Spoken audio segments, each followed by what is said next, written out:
कुमार, मैं आपको मिलवाने जा रहा हूँ बीपीएससी टॉपर हैं गोपाल जी हैं। गोपाल जी इनसे बात करेंगे। यूपी से हैं, बिहार में बीपीएससी क्वालिफाई किए हैं। इनकी जो रूटीन है, पढ़ाई का जो रूटीन है, जो स्ट्रेटजी है, उस सारे मुद्दों पर हम बात करेंगे। सबसे पहले आपको बधाई इस सिलेक्शन के लिए। बहुत बहुत धन्यवाद आपका। अच्छा, ये बताइए कि बहुत कुछ लोग मतलब विद्यार्थी ना हौवा बना देते हैं आयोग को, कमीशन को हौवा बना देते कि बाप रे हमसे नहीं होगा, या जो बहुत इंटेलिजेंट विद्यार्थी हैं थ्रू आउट फर्स्ट क्लास करते हैं वही पास कर पाएंगे। तो इस तरह की बात होती है क्या? नहीं, मुझे लगता है कि कमीशन का एग्ज़ाम एक ऐसा एग्ज़ाम है जो एवरेज स्टूडेंट के लिए ही बना है। ज़्यादा आप टॉपर हैं या बहुत ज़्यादा एकेडमिक बैकग्राउंड बहुत अच्छा है, आप कर सकते हैं, कोई दिक्कत नहीं। लेकिन जो लोग एवरेज हैं उनके लिए बहुत ही गोल्डन अपॉर्चुनिटी होती है कि वो अपने कैरियर को ऊंचाई पर ले जा सकें। ऐसा एग्ज़ाम है। अच्छा, आप अपना एक बताइए, क्योंकि आप एक सेलेक्टेड स्टूडेंट हैं, क्योंकि आप इन्फ्लुएंस बनेंगे बहुत सारे विद्यार्थी को जो बीपीएससी की तैयारी कर रहे हैं। तो एक आपका क्या रूटीन था? आप कितने देर पढ़ते थे 24 घंटा में? क्या स्टडी मतलब जो टाइमिंग होता था, क्या टाइमिंग होता था, या आपकी सिलेबस को ज़्यादा टच करते थे? उस पर हम बात करते हैं। देखिए, टाइमिंग की बात करें तो 7 घंटा ऑन एवरेज मान के चलिए। 7 घंटा? हाँ, ऑन एवरेज। अच्छा, कोई ऐसे पब्लिकेशन का नाम बता सकते हैं जिस पब्लिकेशन का आपने उसका अध्ययन किया हो, उस बुक के किताब के उस पब्लिकेशन के बारे में पढ़ा होगा उसकी किताब को?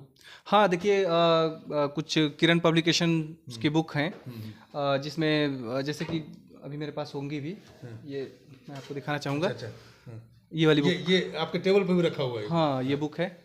ये लगभग बहुत ही अच्छी बुक है। हाँ। और इसके साथ मतलब इसका प्रैक्टिस सेट है, या फिर साइंस का या जीएस का जो बुक है इस पब्लिकेशन का, वो काफ़ी बेहतर है और मुझे काफ़ी हेल्प किया है इस किरण पब्लिकेशन आपको? हाँ, किरण पब्लिकेशन की बुक्स ने मुझे बहुत हेल्प किया है। इसका मैंने आपने किरण पब्लिकेशन का सॉल्व पेपर प्रैक्टिस सेट को किया और सॉल्व पेपर सब इस तरह? हाँ सर, हाँ, पीटी में भी और मेंस में भी। पीटी और मेंस में भी? जी, दोनों में आपने इसका वो लिया। ये देखिए, हाँ, ये देखिए, ये किरण पब्लिकेशन की बुक है। इन्होंने कहा कि जब तैयारी कर रहे थे तो इस बुक का भी सहारा इन्होंने लिया। इसके अलावा बहुत सारी किताबों का सहारा लिया, जैसे कि आपने एनसीईआरटी को भी टच किए होंगे। जी, एनसीईआरटी, किरण पब्लिकेशन तो टच किया ही। उसके अलावा मैंने एनसीईआरटी है या और भी जो स्टैंडर्ड बुक्स हैं उनको भी पढ़ा, और भी न्यूज़पेपर्स वगैरह भी पढ़ा। वेबसाइट का भी मैंने यूज किया, मोबाइल फ़ोन्स का भी यूज किया। तो ये इम्पोर्टेंट स्रोत रहे हैं मेरे। स्रोत रहे हैं। जी। अच्छा, इसके अलावा जो विद्यार्थी तैयारी कर रहे हैं उनको आप क्या कहेंगे, कैसे मैसेज देंगे उसको तैयारी करने के लिए? देखिए, मैं तो कहूँगा कि आप पूरे आत्मविश्वास के साथ तैयारी कीजिए, पूरे मनोयोग के साथ तैयारी करिए, और प्रैक्टिस जो है वो सबसे इम्पोर्टेंट रोल अदा करती है सिविल सर्विसेज के एग्ज़ाम में। प्रैक्टिस इन द सेंस कि आप पीटी का एग्ज़ाम देने जा रहे हैं तो आप प्रैक्टिस सेट लगाइए। बहुत सारे पब्लिकेशंस हैं उसमें, जैसे अभी मैंने बताया जो किरण पब्लिकेशन, तो या फिर और भी अन्य पब्लिकेशंस जो आपको अच्छा लगे, लेकिन ये बेस्ट बुक है मेरे हिसाब से। कि मैंने भी इसके पब्लिकेशंस का जो पीटी का प्रैक्टिस सेट लगाया था और भी मेंस का भी लगाया, तो काफ़ी मतलब मुझे ऐसा लगा कि वो हेल्पफुल है। हाँ, हेल्पफुल है। चलिए, हाँ, और अब बात करते हैं कि आपकी अटैम्प्ट, कितनी अटैम्प्ट में ये आपने बीपीएससी क्वालिफाई किया? देखिए, मेरा 5वां अटैम्प्ट है। ये 5वां अटैम्प्ट? जी। और शुरू से ये 5वां अटैम्प्ट में ही आपका पीटी में रिटर्न हुआ, या इससे पहले आप पीटी रिटर्न क्वालिफाई कर रहे हैं? नहीं, सबसे पहले मैंने 64th बीपीएससी का दिया था, तो उसमें मैं इंटरव्यू तक पहुंचा था। अच्छा, इंटरव्यू तक पहुंचा? जी, बट कुछ टेक्निकल फॉल्ट की वजह से मेरा हो नहीं पाया। उसके बाद मैंने कंटिन्यू पीटी निकाला, और ये मेरा तीसरा मेंस था 68th में, और तीसरा इंटरव्यू भी था। तो अभी मैं फाइनली 68th में जाके सेलेक्ट हुआ हूँ। 64th से मैंने देना स्टार्ट किया था। जी। अच्छा, ये आपने डिपार्टमेंट क्या मिला था, क्या डिपार्टमेंट मिला आपको? जी, मुझे सब रजिस्ट्रार का पोस्ट मिला। सब रजिस्ट्रार में? अच्छा, आपने सब रजिस्ट्रार, जैसे एसडीएम का भी शायद, डीएसपी का एसडीएम का पोस्ट इस बार नहीं था, तो इसकी वजह से आपने एसडीएम के लिए नहीं क्वालिफाई किए? हाँ, एसडीएम का पोस्ट ही नहीं था इस बार, उसको आपने चूज नहीं? जी, चूज नहीं किया। और डीएसपी? चूँकि मैं फिजिकली एलिजिबल नहीं हूँ डीएसपी के लिए, तो इसीलिए मैंने उसको भी चूज नहीं किया।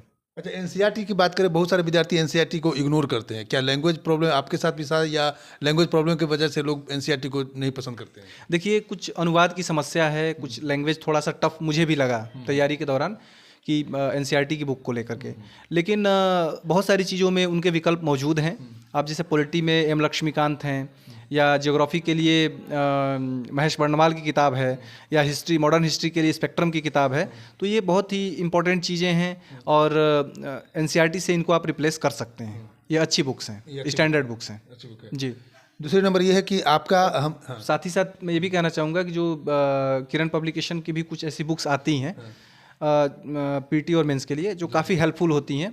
ख़ासतौर पर मुझे मदद जो मिली किरण पब्लिकेशन, साइंस वाला जो सेक्शन होता है ना पीटी का, और मेंस में जो करंट का जो आईआर का जो सेक्शन होता है, तो इन 2 सेक्शन के लिए किरण पब्लिकेशंस की बुक के लिए मुझे बहुत हेल्प मिला। बहुत हेल्प मिला। मतलब एक जैसे कि आप सेलेक्टेड है, एक सजेशन ये हो सकता है कि जो विद्यार्थी तैयारी कर सकते हैं उसका सहारा किरण पब्लिकेशन का सहारा ले सकते हैं, उनकी बुक को मतलब तैयारी के रूप में ले सकते हैं। हाँ, मैंने किया था, तो अगर वो भी चाहें तो कर सकते हैं जी। अब दूसरी बात ये कर रहे हैं कि हम आपके एकेडमिक परसेंटेज की बात करें, मैट्रिक की बात करें, इंटर की बात करें, ग्रेजुएशन की, बहुत सारे विद्यार्थी होते हैं कि मैट्रिक में बहुत अच्छा करते हैं, तब जाकर कोई सेलेक्ट करते हैं होते हैं, तो लगता है कि हम भी, मेरे पास मैट्रिक में इतना नंबर नहीं तो मैं सेलेक्ट हुआ कि नहीं हुआ, तो उनके लिए क्या कहेंगे? पहले आप परसेंटेज बता दीजिए। देखिए, मैट्रिकुलेशन में मेरा 95% था। अच्छा। और इंटरमीडिएट में 86% और ग्रेजुएशन में मेरा 60% था मार्क्स जी। आपके मार्क्स ऐसा तो नहीं कि जिसके मार्क्स कम हो, मान लीजिए 70% या 60% हो, ऐसी बात तो नहीं है कि वो बीपीएससी पास नहीं कर पाएंगे उसको? ऐसा बिल्कुल भी नहीं है। मेरा 95% 10th में था, किसी का 70% होगा तो वो हो सकता है कि मुझसे कम अटेम्प्ट में निकाल ले, क्योंकि ये एग्ज़ाम ही एवरेज का एग्ज़ाम है। इसमें शिद्दत के साथ, कंटिन्यूटी के साथ और डिटर्मिनेशन के साथ आप अगर लगे हैं तो, और अपने प्रति ईमानदार हैं, तो आपका सिलेक्शन होना तय है। ये सोशल मीडिया से पे आप कितनी देर थे? सोशल मीडिया पे थे या नहीं थे? देखिए, सोशल मीडिया का मैं बहुत यूज करता हूँ, बहुत यूज करते हैं, बहुत। ये आपके पढ़ाई में बाधक था? नहीं, मैंने सोशल मीडिया का यूज किया, लेकिन अपने पढ़ाई के साथ जोड़ के किया। अच्छा, आपने मतलब एजुकेशन से रिलेटेड आप सोशल मीडिया को यूज करते हैं? जी, क्योंकि देखिए, मैं आपको बता देता हूँ कि मेरी पूरी तैयारी में मेरा 60% योगदान मेरे मोबाइल फ़ोन का है, 40% ही मेरे बुक्स वगैरह का है। अच्छा जी। वहाँ फेसबुक पे भी मुझे बहुत सारा BBC न्यूज़, DW न्यूज़ या डाउन टू अर्थ जैसे पब्लिकेशंस मिल जाते थे। ORF की जो पेजेस हैं वो मिल जाते थे, और गूगल से PIB के साइट्स मिल जाते थे, ORF के साइट मिल जाते थे। यूट्यूब की बात करें तो वहाँ भी संसद TV है या BBC न्यूज़ है, तो यहाँ से भी सोर्सेज मुझे मिल जाते थे। तो मुझे तो लगता है कि 60% से ज़्यादा योगदान मेरे मोबाइल फ़ोन का रहा है।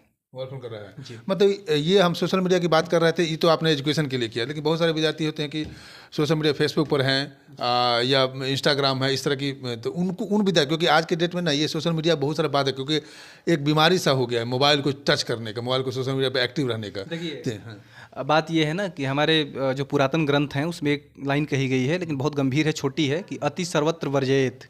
अति कहीं भी बर्दाश्त नहीं होती है। घी बहुत अच्छी चीज़ है, आप 1 लीटर घी पी लेंगे तो क्या होगा? नुकसान करेगा ना। अति नहीं करनी है। आप सोशल मीडिया की यूज करिए, अच्छी चीज़ें हैं, मोबाइल फ़ोन का यूज करिए, लेकिन आप अपने लक्ष्य के साथ तालमेल बैठा के उसका यूज करिए। जो फोकस है उस फोकस के अकॉर्डिंग उसका यूज करिए, आपको एकदम फ़ायदा देगा। ये tested and tried and tested formula है मेरे लिए, क्योंकि 60% से ज़्यादा रोल मेरे सोशल मीडिया और मोबाइल फ़ोन का रहा है इसमें। आप जिस नज़रिए से लीजिए उसको। हाँ, वही जाकी रही भावना जैसी, प्रभु मूरत तीन देखी तैसी। बस चलिए, लास्ट में हम लास्ट सवाल रहेगा, यहाँ पर बहुत सारे, आप यहीं हॉस्टल में यहीं रहते थे? हाँ, अभी तो कुछ दिन से हम यहीं पे हैं। यहीं पर हैं जी। चलिए, हम और लोगों से बात करेंगे। लास्ट में आप उनको कहिए कि जो विद्यार्थी BPSC नेक्स्ट के लिए एग्जाम की तैयारी कर रहे हैं, उनको आप मैसेज एक दीजिए कि कैसे पढ़े, कैसे तैयारी करें और क्या रखें अपना स्ट्रेटजी। देखिए, उनको मैं ये कहना चाहूँगा कि अगर आप ईमानदारी के साथ पहला काम तो करिए कि अपने लक्ष्य को सेलेक्ट करिए, क्योंकि आपसे बेहतर आपको कोई नहीं जानता है। आप अपने आप को जानते हैं कि हम किस लेवल पे हैं, और अगर आपको लगता है कि आप सिविल सर्विसेज के लेवल पे हैं तो तैयारी स्टार्ट करिए। बिल्कुल ईमानदारी के साथ तैयारी करिए। ईमानदारी का मतलब ये है कि अंदर से आपको लगना चाहिए कि आप जो कुछ भी कर रहे हैं अच्छा कर रहे हैं। कहीं गलती हो रही है तो उसको एक्सेप्ट करिए कि हाँ गलती हो रही है, क्योंकि जब गलती एक्सेप्ट ही नहीं करेंगे तो सुधार कहाँ से करिएगा। ठीक है। और बहुत सारे जो हमारे नए बच्चे हैं वो पूछते हैं स्ट्रेटजी क्या होगी, स्ट्रेटजी क्या होगी। तो पहले ये बताइए कि अगर स्ट्रेटजी की बात करें तो जिसको अनुमंडल या जिला का संचालन करना है, आप जिस पोस्ट के लिए जा रहे हैं कि अनुमंडल और जिला का संचालन करेंगे, उसके लिए बहुत बड़ी स्ट्रेटजी चाहिए। तो अगर आप अपनी एग्ज़ाम की स्ट्रेटजी नहीं बना पा रहे हैं तो आप अनुमंडल और जिला कैसे चलाइएगा? तो अपनी स्ट्रेटजी आप खुद बनाइए, क्योंकि सबकी परिस्थिति, सबकी कहानी अलग होती है। अपना स्ट्रेटजी खुद बनाइए, ईमानदारी से काम करिए। और करेंट्स के लिए या अन्य चीज़ों के लिए मैगजीन्स आप ले सकते हैं। बहुत सारी मैगजीन्स हैं, उसमें अब चूँकि मैं बहुत ज़्यादा तो नहीं, लेकिन मैंने जो यूज किया किरण पब्लिकेशन का, वो बहुत ही बेस्ट, मुझे पर्सनली बहुत अच्छा लगा। तो अगर वो चाहें तो यूज कर सकते। तो आपने सुना इनका इंटरव्यू। जो भी विद्यार्थी आगे नेक्स्ट BPSC के लिए तैयारी कर रहे हैं, इन्होंने कहा कि किरण पब्लिकेशन का भी सहारा लिया। किरण पब्लिकेशन से इनको बहुत सारा हेल्पफुल हुआ और आज सेलेक्टेड स्टूडेंट है और बात उन विद्यार्थियों के लिए है कि लाइफ में जब आप स्ट्रेटजी बनाना चाहते हैं, आप एक ऑफिसर बनना चाहते हैं, आप यूपीएससी कंप्लीट करना चाहते हैं, बीपीएससी कंप्लीट करना चाहते हैं, तो आप अपने आप पर कॉन्फिडेंस रखिए, अपने आप पर विश्वास रखिए, ताकि आप आगे चल करके जो जिला का जो आप मालिक बनने जा रहे हैं, जिला जो चलाना चाहते हैं, तो आप सही ढंग से सुचारू रूप से चला सकें, ताकि आप पे समाज, आपके परिवार